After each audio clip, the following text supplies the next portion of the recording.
Love has many definitions, and they vary quite a bit. Just look at two of the countless song titles on the subject. Love is a many-splendored thing, and Love Stinks. Patrick Murphy went to an exhibit at the Pulitzer Foundation for the Arts called The Progress of Love. He found the exhibit takes an approach that might change your perspective about the ways of the heart. It seemed an interesting question, to pursue in an exhibition. What part of love is timeless and universal, and what aspect of love is historical and cultural? The Progress of Love as an exhibition is unique in that it takes place in three separate venues: the Pulitzer in St. Louis, the Menil in Houston, and the Center for Contemporary Art in Lagos, Nigeria. Each museum explores a unique aspect of love. The Pulitzer focuses on the end of love and its aftermath. We're in the main gallery at the Pulitzer, and it is occupied by a very large work called Take Care of Yourself by the French artist Sophie Calle.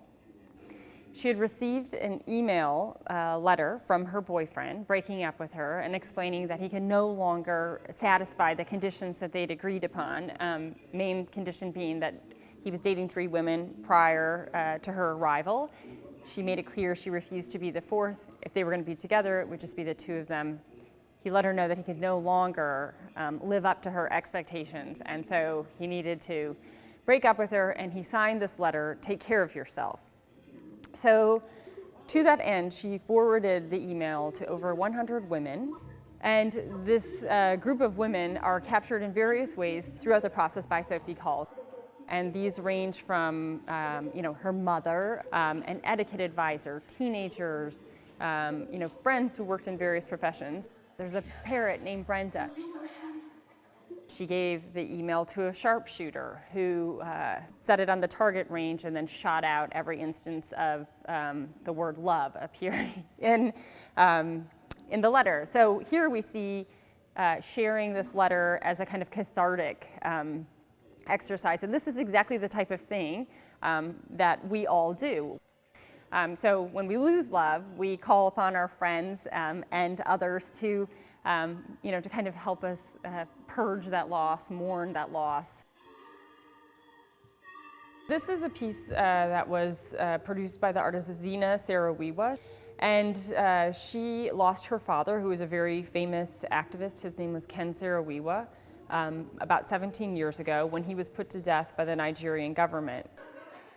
Zina found it very difficult to mourn the loss of her father because he'd been turned into something that was kind of, in a way, his memory was kind of owned by everybody and felt very distant from her. And she talks about ultimately starting to use the medium of video to explore this question of loss. And so in the first instance, the piece right behind me called Morning Class, she hires a number of Nollywood actresses. So Nollywood is a huge movie industry. It's about the 3rd largest industry in the world after Hollywood and Bollywood. And she hires these actresses to cry on cue for her, to literally kind of perform this ritual of mourning for her. So their instructions are to look into the camera, to cry, and to end this performance by smiling or laughing.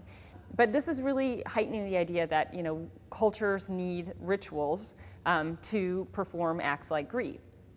So she, after she did this work, she did another piece that's featured in our exhibition called Saragua Mourning. And this is a video piece where she actually puts herself in the same position as actresses. She challenges herself to see if she can sit in front of the camera, cry, and break the cry by smiling or laughing. And in fact, she can't follow her own rules. She starts to talk shortly after staring into the camera.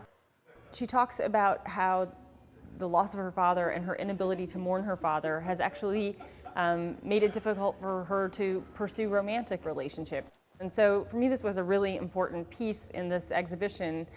These 2 pieces were in relation to one another because they show both the convention and the lived experience of loss. This is a piece called Addio del Passato by Yinka Shonibari. It's a video projection that he just made in the last year. And it's a song from La Traviata. It's a song of lament. And so what he does is he takes these kind of historical givens, these cultural artifacts, and he restages them with new characters or new costumes. He gives us a kind of fresh spin on them.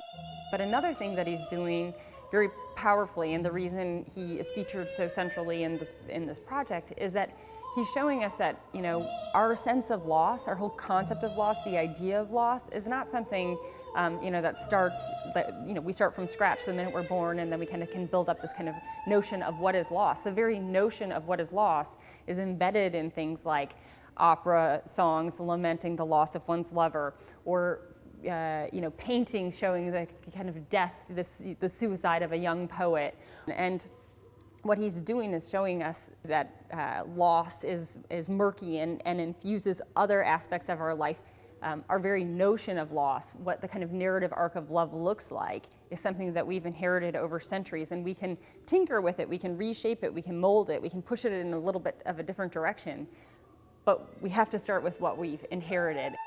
I hope our visitors will think about how their notions of love are formed, informed, and change, and to think about how you know, the traditions we inherit, literature, film, music, and the ones that we are in the process of inventing, including technology like text messaging and emailing, how these things actually create the conditions for us to experience love and to express it.